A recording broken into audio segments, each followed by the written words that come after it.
Abinon Olgera, our Prime Minister, Honorable James Marape, Lady Marape, our Deputy Prime Minister, Ministers of National Parliament gathered here, Members of Parliament, National Parliament, immediate family of late Minister, Secretary Dr. Combra and the staff of National Department of Education, Chairman of Teaching Services Commission, the Director of Office of Library and Archives, all officers from the Ministry of Education, representatives from our development partners, family members, relatives and friends of late Minister Uguro, ladies and gentlemen. It is a rare honor for me to be granted this opportunity to pay a tribute to my leader, my minister, and a close friend, Late Honorable Jimmy Uguro. I say it as a rare honor because there are others who are more qualified than me to have paid this tribute. I am humbled and honored. Thank you. There are many things that have been thoughtfully said about the late minister over the past 2 weeks at his house cry. They were like chapters of a story in a book that were distinctively and purposefully written over the 54 years that he lived and shared with us. The story shared described the journey in life and its challenges, the successes with moments of failures, and the lessons that we will all learn from.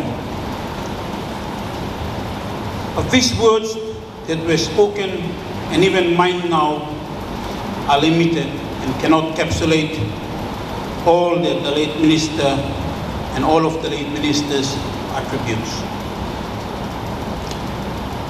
I'd like to share my story. It's a very short chapter, continuing on from his daughter's story. He impacted life, my life, and many others, and I hope that it would bless many of you who are sitting here today. This is how it started. In July of 2014, as I stepped out of Fenigini, Madang, the late minister was there amongst many other senior members, senior leaders of Madang Provincial Administration to welcome me as the Provincial Administrator. At the time, he was the District Administrator of Usino-Bundi. I recall the following that caught my attention, and I think this attests to the attributes that were shared at House Cry and even a while ago. As I faced the welcome committee and after shaking their hands, I was standing in a queue, and here comes a young man. I would say young because all his other friends were much older than him. He comes and shakes my hands with a bow, and taking off even the small travel suitcase that I carried my clothes in it to start off my job as the Provincial Administrator. And he walked straight to the car that was awaiting me. The travel bag was of no burden to me, and I wanted to take it back from him and said, it's okay, I will carry it. And he insisted that he would carry it across to the vehicle.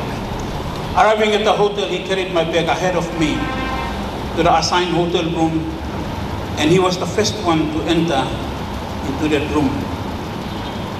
And he inspected all the corners of that place, including the bathroom. And as he walked past me, he said, it's okay, you can have your rest here. To me, those actions only confirmed the attribute of humility that we heard at the House Cry and that was affirmed this afternoon. My first meeting was with the plasma at Lay. And as we were attending that meeting, he invited me to stop over at his district headquarters at Waliu. And On the way back, I stopped over at the volume. And first thing first, he told me about the future that he would create in Usino-Bundi. I remember very clearly a line that he posed to me, and this is what he said. My PA, my district is a back-page district in Madang Province. But one day, it will change to be the front page of the province. It will no longer be the back page. And when you come back, you will see a different volume. Volume is the name of the station. Lo and behold, in March 17 of 2022, Volume Station witnessed the opening of a new sports stadium. Prime Minister was there to open that. And after some time, they witnessed the opening of the new district headquarters complex. Actually, I asked him, why is it that you opted for a stadium? And he told me, he said, you know very well that I have a passion for soccer. In fact, when he was young, he played soccer a lot. He was one of the soccer stars. That's the stories were told to me. And I did this stadium so that it would unleash and harness the untapped soccer skills that are abundant in Usino-Bundi. This was the future that he would create. In 2015, after he was removed as the District Administrator of Usino-Bundi, he joined me as my executive officer. And I think I had the best that the province would offer me at that time. There are many things that he said and he did, but I will give a snapshot of few. He was the best advisor that I had in the provincial administration office, and I'm saying that the best advisor. At times, he performed the role of the CEO. Even when I appointed an acting provincial administrator, he would say that, in your absence, I will look after the province. I would remind him of the process and procedures, saying that now we'll have to have a senior officer who will be here to oversee. I'm all right, talk to him and become. I can sit down and go to the office, work by me make it. His work ethics, his temperament, and his attitude were the best that I had around me at the time. As early as 4 a.m., he would share inspirational segments, bring the day, opening the day, and during the day he would say this. He would say that, well, I sent those things, but nobody took notice of it, and I kind of think that me driver, me information officer, me clerk, me first secretary, me secretary, me EO, that very much spoke about his ethics in his work. And he worked as if there was no tomorrow. And when I raised a concern that, there is tomorrow that we'll have to work, this is how he would respond. My PA, our tomorrow must be created today. Because tomorrow, you will recall what we did today for today. Those were his words. I can now understand why he would frequently raise in the project meetings saying that we draw from the past to create the future.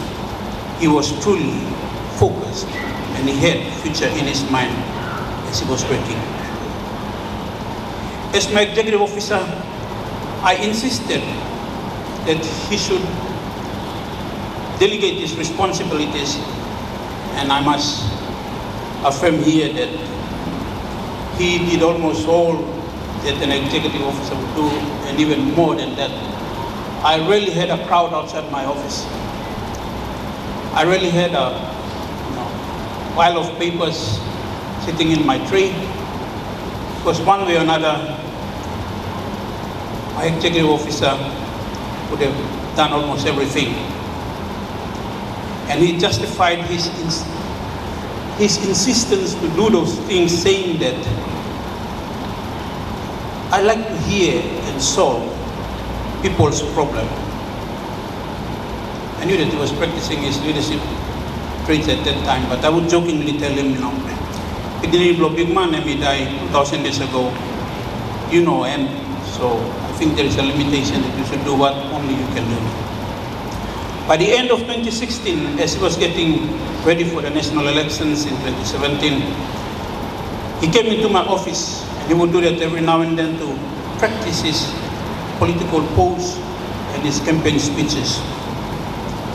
And he comes in at a time respecting the poses and procedures in the bureaucracy. He would come in at 12 o'clock and he would tell me, PA, it's 12 o'clock. The general order directs us that we must take our break.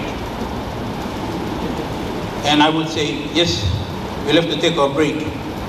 And before I could even respond and give an alternate, he would start practicing his rally speech that he would go out in 2017 elections.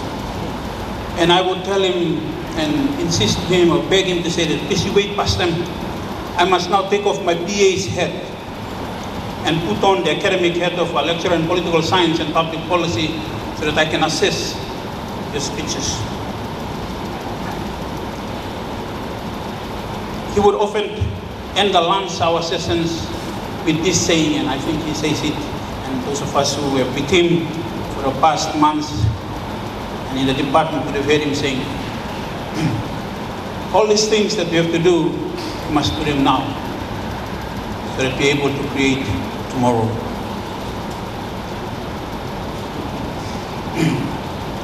At the end of each of those sessions, when he's finished, he would jokingly tell me this. He would say that, today I report to you.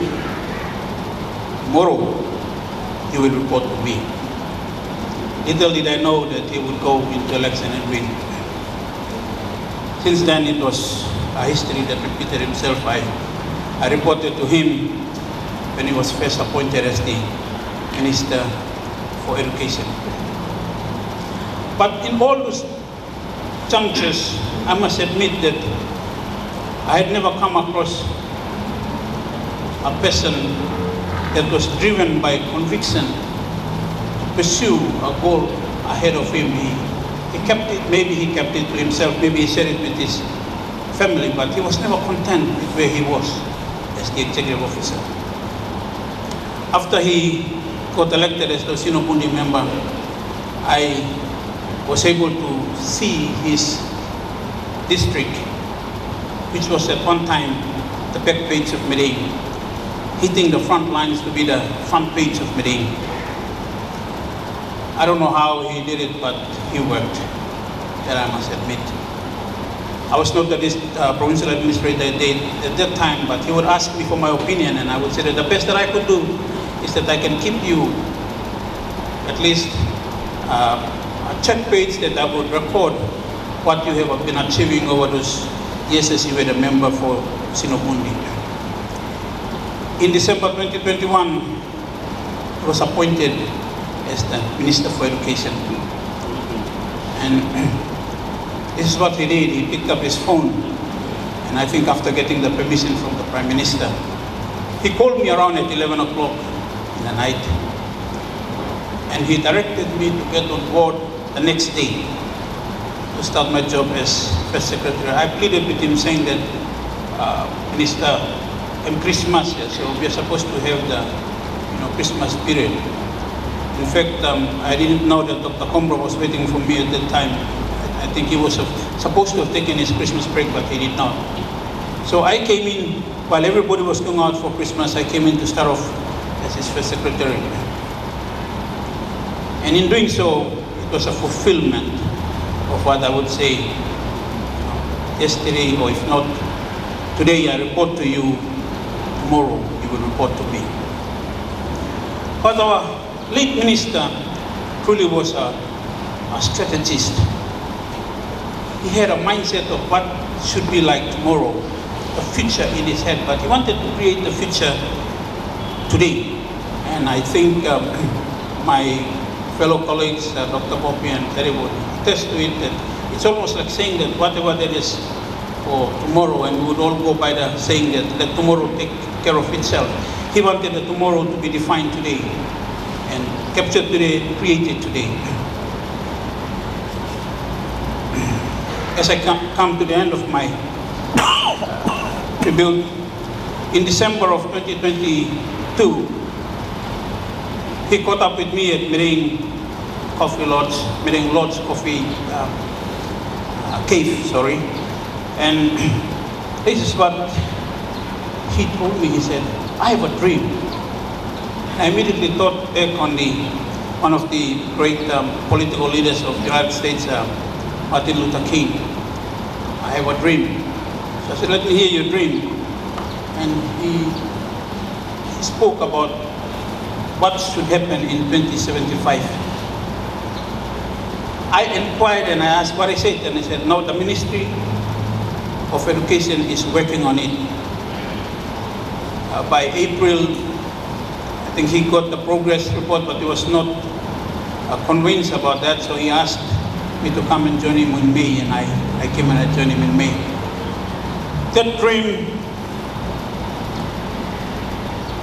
was very much about 2075 and what Papua New Guinea would be like in 2075.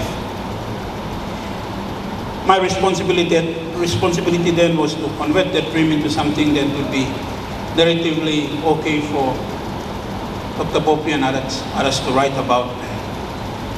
And if there is one thing that he left, and I'd like to make one or two lines on it, was that when he came up with this dream, it was very difficult to contain that dream. I recall some of the times that we would have discussions and I would tell him that, what you're thinking is mandatorily impossible for Department of Education. They cannot take that in because it is not their responsibility. But the late minister insisted, saying that you have to take your box mind out. He told me that, you have to work outside of the box. You must think outside of the box on what it would be like. And as I thought about a 50-year dream, I thought that, it was too much for us, practically impossible. But he insisted that that will be done. The team was great. Dr. Bopi was able to easily convert that into something that could have been read, and that was his dream that he left. One of the toughest jobs in this was to get the support of the government.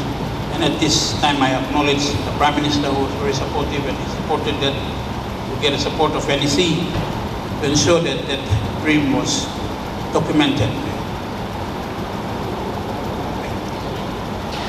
In some of his statements, as he was saying, every time as he met with us, he would ask us to ensure that it was done, with a question that he posed to us, saying that if you cannot do it now, who else will do it? We must do that. Towards the end, it was some of the last things that he said in January this year. It was at Dixie's Bungalow that we had our logo, the ones that you see across at the back of on this particular activity out, and we were commenting on it, trying to work out what is it that we wanted to add or subtract any of those things. And as soon as that logo came out as a tree, I had a line from him that came in saying that, I think this is exactly what we want.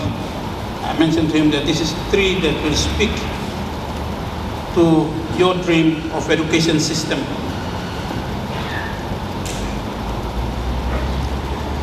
Let me conclude this afternoon with one line regarding his attribute as a strategist. Coming up with this vision, this is what he said. I think it was on Sunday around 11 o'clock in the night.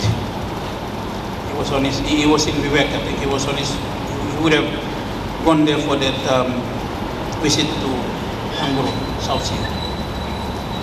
This is what he left. And I'll read it exactly as what he said. Tell the team, tell Dr. Bopi, tell the secretary and the chairman of ESC that the government had supported the work that we have started.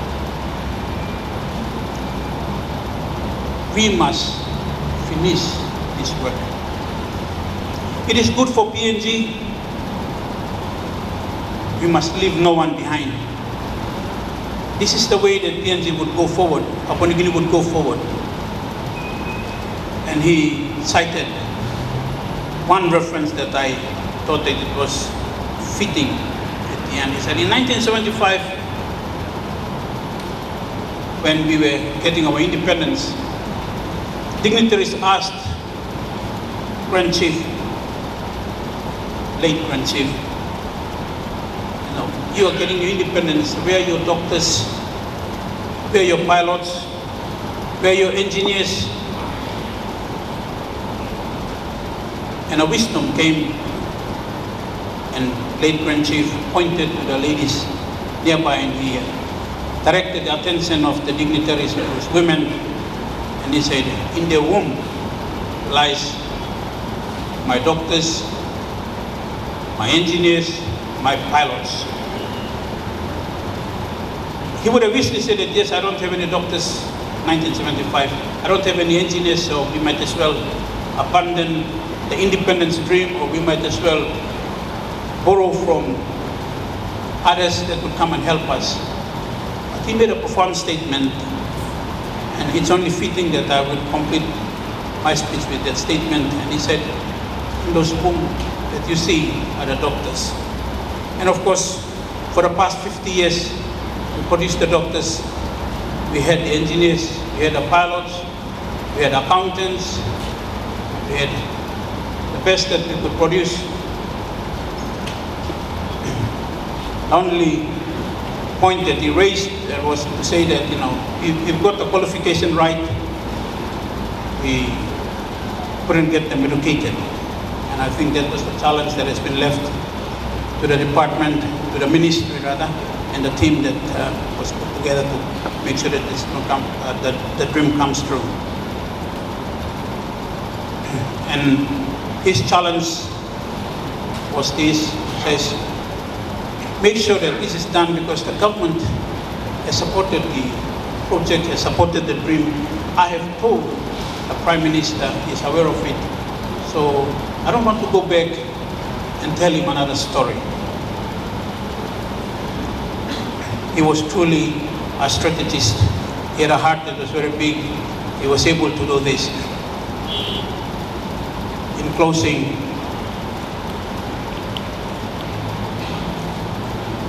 I could only say farewell to the leader, my minister, and my friend. Farewell.